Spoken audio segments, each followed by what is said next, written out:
before the sun. Not because you want to, because the day will punish you if you don't. The air inside your house is cold and damp. Smoke from last night's fire still hangs low, stinging your eyes. The floor beneath your feet is packed earth, hardened by years of bare skin and spilled grain. Somewhere in the darkness, a pig shifts. Chickens rustle. Their warmth matters more than your comfort. This is your home. It is a single room. It holds your family. It holds your animals. It holds your entire life. There is no privacy here, no silence, no sense that the world outside is kind or waiting for you. You eat before you work, not because you're hungry, but because you must. The bread is coarse and dark, made from barley or rye. It tastes sour, sometimes bitter. You chew slowly, knowing this may be most of what you eat today. You drink water drawn from a nearby stream or well. You do not know it is dangerous. You only know that sometimes, after drinking it, people become very sick. This is early medieval England. And if you are here, truly here, there is one thing you must understand immediately. This world does not care if you survive. Before we talk about work, hunger, or death, there is something more important. To survive here, you must know who you are allowed to be, because your place in this world is decided long before you ever take your first breath. You did not choose this life. It chose you. In early medieval England, society is rigid, layered, and unforgiving. Power flows downward, labor flows upward, and almost everyone exists at the bottom. Roughly 8 or 9 people out of every 10 are peasants. Of those, the majority are serfs. That is what you are. A serf is not a slave, but do not confuse that with freedom. You are legally bound to start over in another village. If you run, you are hunted and returned. Your name is written into manorial records. Your obligations are inherited. If your father was a serf, you are a serf. If you have children, they will be too. This is not temporary. This is permanent. From the outside, the system appears stable. The Lord owns the land. The church owns your soul. You work, and in return, you are protected. But protection is conditional. You owe labor several days a week on the Lord's land. This is not optional. You owe rent in produce. You owe seasonal taxes. You owe extra labor during harvest, whether your body can manage it or not. Miss these obligations, and punishment follows. There is no appeal court, no contract to renegotiate, no safety net. The system survives because you have no alternative.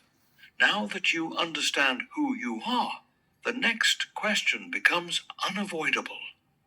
What does this life actually demand from your body every single day? Your work begins at dawn, not at a comfortable sunrise, at first light, when the air still bites and your muscles are stiff from yesterday's labor. The agricultural year governs everything.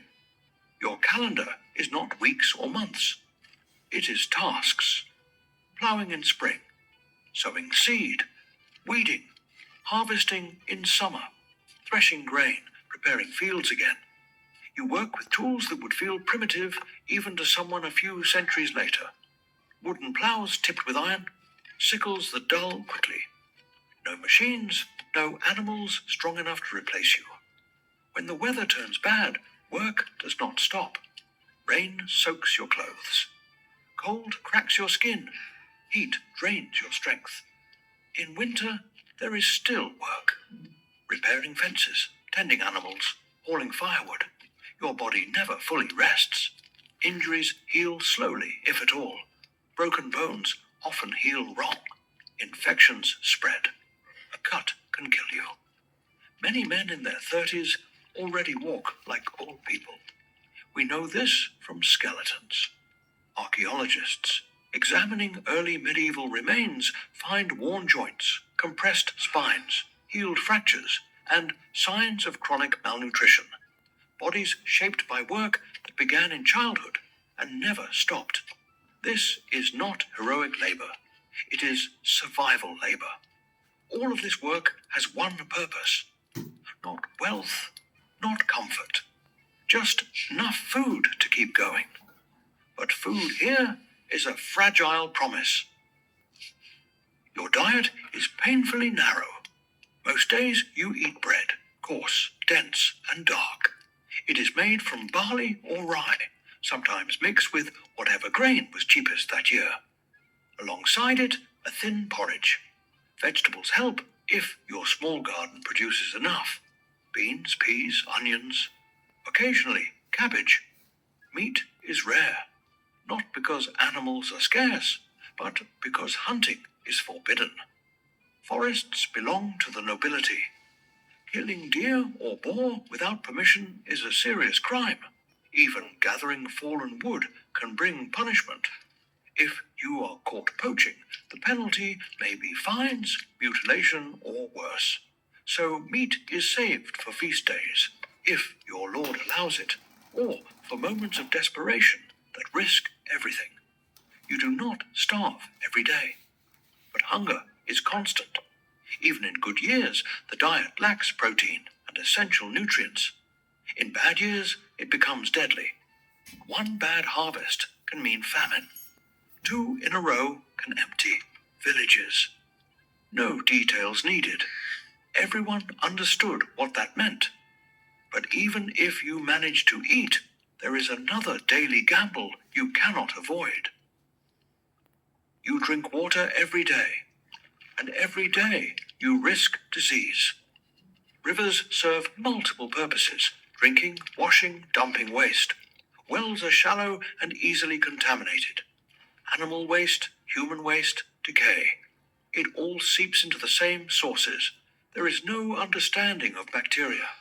When sickness comes, it feels random. Dysentery spreads fast. Typhoid lingers. Fevers burn through households. Dehydration kills children quickly. Adults last longer, sometimes long enough to infect everyone else. Even monasteries, often cleaner than villages, suffer outbreaks. There is no cure, only prayer, rest, and hope. And when the day finally ends and you return home, there is no true relief waiting for you, because your house, like everything else, carries its own dangers.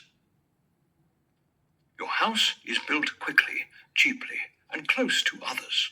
Wattle and daub walls, wooden frames, thatch roofs.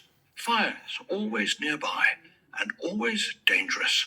There is no chimney. Smoke escapes where it can. Your lungs pay the price. Animals sleep inside with you in winter. Their warmth keeps you alive. Their waste fills the air. Fleas thrive. Lice are common. Rats move freely. Overcrowding spreads disease.